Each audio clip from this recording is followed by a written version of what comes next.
Este é o último bloco da nossa entrevista especial com o senador Humberto Costa, eleito pelo PT de Pernambuco. Senador, o senhor chegou ao primeiro mandato aqui no Senado, já com responsabilidades de veterano, liderança, negociando grandes votações para o governo. De onde vem essa responsabilidade? É do jeito que o senhor esperava? Qual é a diferença entre Câmara e Senado? Na verdade, a minha expectativa era poder chegar aqui ao Senado e começar a me familiarizar com as coisas, né, e devagarinho poder fazer o meu trabalho. Surpreendentemente, os meus pares, as nossas companheiras também da bancada do PT, houveram por bem me indicar para ser líder. Isso naturalmente tem a ver com a minha militância no PT de tantos anos. Eu sou fundador, sou dirigente nacional, mas também dessa experiência administrativa e legislativa que eu já tinha. E eu tenho procurado fazer esse trabalho, corresponder a essa expectativa e mudar um pouco o modelo de atuação da bancada do PT no Senado, que hoje ele é mais coletivo, ele é um trabalho mais partidário. Aqui se fala muito que cada senador é uma instituição. Nós estamos tentando fazer com que a instituição, no caso do PT, seja a bancada. Reformulamos a estrutura de organização da bancada e acho que hoje temos um nível de unidade bastante importante, né? E essa unidade é fundamental porque hoje nós vivemos um momento crítico da história do Brasil. Ou nós vamos avançar e tornar irreversíveis as conquistas que obtivemos ao longo desses últimos anos, ou corremos o risco de retroceder. Para isso é necessário muita conversa, muito diálogo, mas principalmente uma unidade política daquelas bancadas que exercem uma hegemonia aqui no Senado Federal. Em que área o senhor imagina que o Brasil corre o risco de retroceder? Eu acredito que a possibilidade do retrocesso hoje é pequena. O que nós precisamos é avançar. Por exemplo, precisamos avançar numa reforma tributária que faça com que o investimento no Brasil se torne cada vez mais fácil de ser feito. Precisamos desonerar o investimento, precisamos criar condições na área da infraestrutura para que o investimento se faça mais adequadamente. Precisamos, na verdade, fazer uma grande reforma tributária, ainda que ela possa ser feita por partes, para fazer com que os impedimentos, os obstáculos ao desenvolvimento do país sejam superados. Esse é um ponto. Um outro ponto é a reforma política, porque um país, para que ele possa crescer, se desenvolver, ele precisa ter estabilidade, e especialmente a estabilidade política.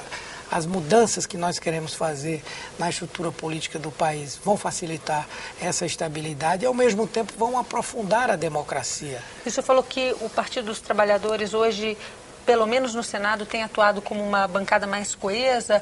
Já se chegou a um acordo sobre essa reforma política ideal? No caso do PT, nós já definimos alguns pontos que consideramos mais importantes. Entre eles o ponto do financiamento público de campanhas. Nós achamos que é a única maneira de nós darmos condição de igualdade a todas as correntes políticas do país para fazerem essa disputa. É a condição também para nós diminuirmos a influência do poder econômico na determinação da política do país, e principalmente é uma maneira de se combater a corrupção, porque a grande maioria dos escândalos acontecidos na política do Brasil tem de alguma forma algo a ver com o tema do financiamento público, com o tema do financiamento eleitoral. Não é? O outro ponto é o ponto do voto proporcional em lista. Embora essa questão da lista ela possa ser flexibilizada, mas o voto proporcional com esse desenho da lista, ele permite não mais o voto nas pessoas, nos indivíduos, mas nos partidos, nas ideias, nos projetos. E isso é um avanço para a democracia no Brasil. E o brasileiro está pronto para votar nos partidos que ele percebe tão confusos, senador, em vez de votar nas pessoas? Acredito que sim, até porque com a implantação desse modelo, os partidos precisarão ter mais transparência, precisarão cumprir os compromissos que assumem nas eleições, porque aí nós vamos ter, sem dúvida, uma cobrança mais forte por parte dos eleitores.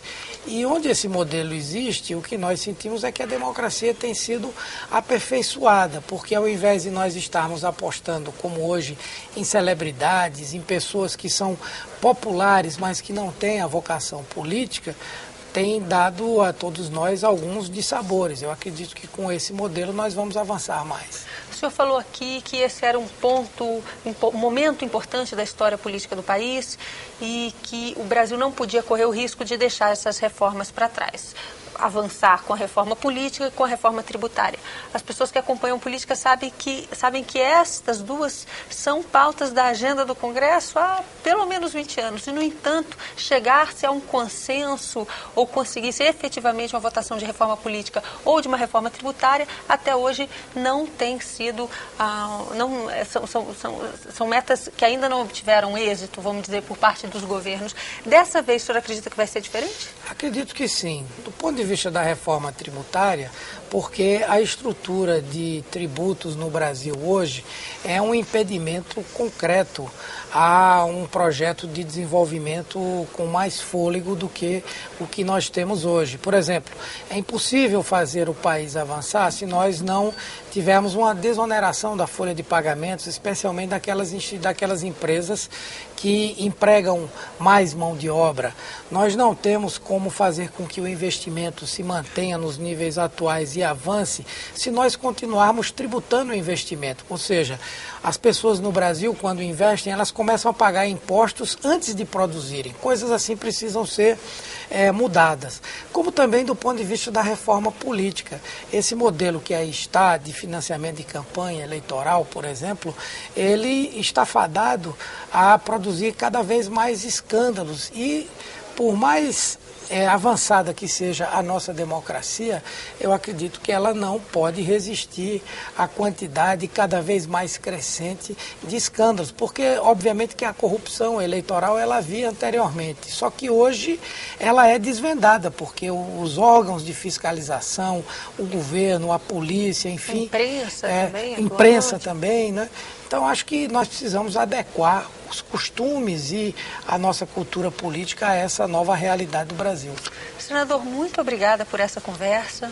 Nós conversamos neste programa com o senador Humberto Costa, representante do PT, do Partido dos Trabalhadores do Estado de Pernambuco, aqui no Senado. A você que nos acompanha, mais uma vez, muito obrigada pela atenção e até a próxima.